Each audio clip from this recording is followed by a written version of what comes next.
Today is a big day in the crypto space because the long running debate over whether or not XRP is a security has finally been decided. The dust has settled, and there is no longer any doubt about how the digital asset would be regulated. How did we get here? Bill Morgan, a well known lawyer, has recently made a statement that finally ends the war over XRP's non security status. While the Ripple versus XE case is still going on, our attorney's thoughts are taken seriously, and what he said marks a turning point in the fight for truth in the crypto world. Nota bene. In the current court case between Ripple and the SEC, the CC has given Ripple a new problem to. They want Ripple to give them two important papers. The first is their financial reports for 2022 and 2023. The second is a contract that explains how Ripple sells its digital asset XRP large is business. What does this matter? Well, the court said in July 2020 that some types of XRP deals with big banks are like stocks and need to be looked over carefully.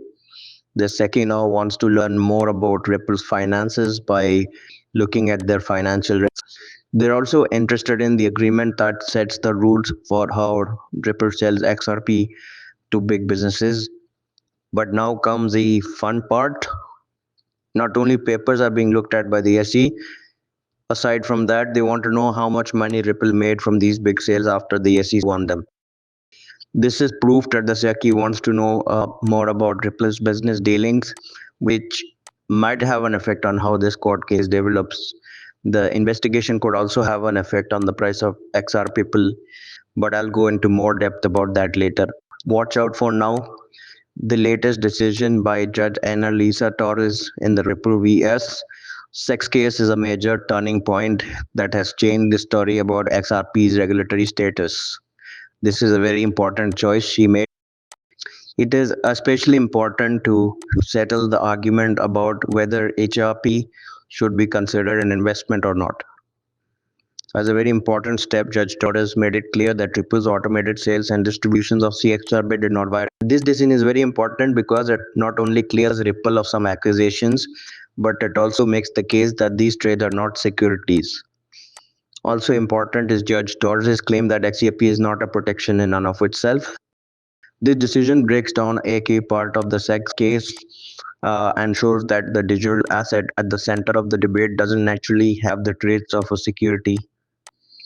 Basically, decision not only gives Ripple a break, but it also sets a precedent that questions whether XRP is really a security. This will have an effect on the wider crypto world and the ongoing regulatory discussions about digital assets. That winning choice could push the value of our beloved cryptocurrency to all-time highs. But it's not as easy as it might seem. The SEC's recent decision to file a motion challenging the summary judgment on Ripple's programmatic sales and distributions, rather than directly contesting the fact that XRP is not a security, says a lot about how they plan to fight the ongoing legal war. There has been a lot of talk and analysis about this complicated choice. The SEC seems to be focusing more on certain parts of Ripple's actions by choosing to focus on the programmatic sales in particular. Maybe those where the rules are less clear. As Judge Analisa Torres said, that this strategic move lets the CC avoid a direct fight over XRP's wider classification. The choice to fight the summary judgment on programmatic sales could mean that Ripple is trying to break down and question certain parts of its business in order to get a better result. In the bigger picture of the Ripple lawsuit, this move makes me wonder about the SEC's gender legal plan. It looks like they are trying to avoid a straight argument about whether or not XRP is a security. Their stance might be affected by how strong Judge Tara's previous decisions were on this issue. TCK may be thinking that by focusing on programmatic sales and transfers, they can still show that they are in charge of regulations without having to start a new debate about how to classify XRP score. The possible effects could be many things.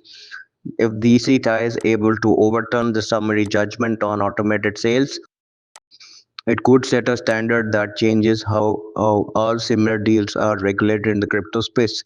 On the other hand, if Ripple is able to win this particular battle, it could support Judge Torres' previous decisions and make the case for XRP not being a security even stronger.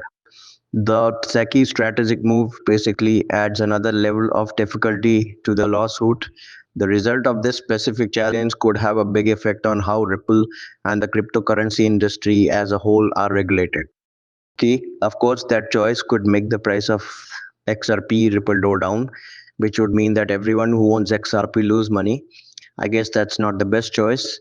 But lawyer Bill Morgan has said some important things about the ongoing lawsuits regarding Ripple. For people who are new to crypto, he's talking about a new part of the fight.